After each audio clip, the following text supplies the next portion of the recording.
Welcome, Lightbearer, to the Deep Dive. Today, we're jumping into Destiny, Rising's weapon guide. That's right. Our goal here is really to cut through all the details and pull out the core stuff. You know, the things that'll help you understand how weapons really work in this game, fast. Yeah, especially how it's different. Exactly. If you want the quick version on how your choices change your whole playstyle, well, you're in the right spot. We're going to unpack why Rising feels a bit different, especially with its hero system and a totally new feature. Okay, so let's get into it.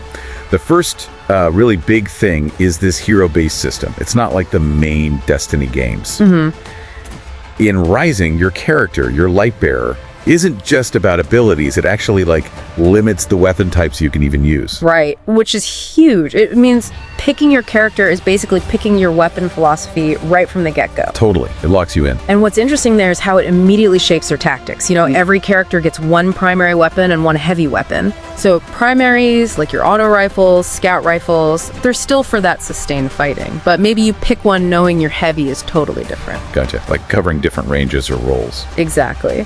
And then the heavy weapons are your big impact tools. Think rocket launchers for big splash damage, machine guns for laying down fire. Standard stuff, mostly. Mostly, but then there's the brand new melee weapon type, swords. Oh yeah, tell me about those. Well, they're not just swinging metal, they actually have combo chains, special energy moves, makes close combat really active. Sounds cool. And definitely keep an eye out for mythic gear. That's the new top-tier rarity, super powerful stuff, often with game-changing perks. Okay, so specialized roles based on primary, heavy, and these new swords. Makes sense. But you mentioned another new feature, something really interesting.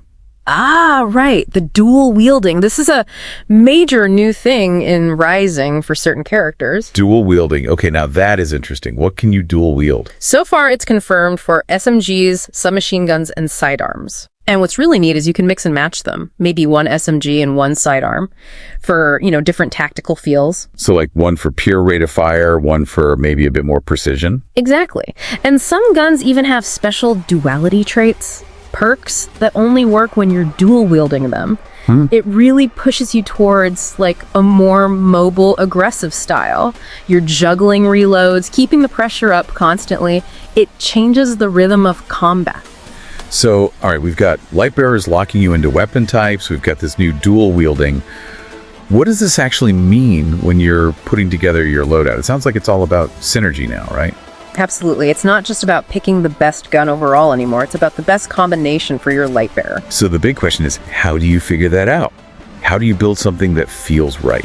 Well, you really need to think about how your primary and heavy work together.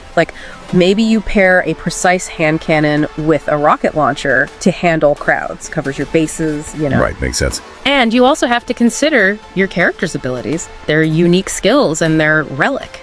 That's their super attack. How do your weapons support those? Or how do those abilities support your weapon choices? Okay, so it's a whole package deal. Totally. It really comes down to matching weapons to your playstyle. Do you like hanging back? Or do you want to get right in there with, say, dual SMGs or maybe one of those new swords? So lots of experimenting needed, I guess. Oh, definitely. Experimentation is key. But the limits kind of force you to be creative, which is actually pretty cool. Yeah, tying it all together. It really feels like Destiny. Rising is saying your Lightbearer choice is your strategy's foundation. Everything else, your weapons, abilities, it all connects back to that core choice. It's deeply interconnected, much more than just picking a subclass, it feels like. That integrated system, the Lightbearer, the abilities, the weapon limits, it forces a different kind of strategic thinking compared to games where you can just grab any weapon you want. It really does. So thinking about all this, what really jumps out to you about how Rising handles player choice and weapons? Does this focus on specialization feel, I don't know, good?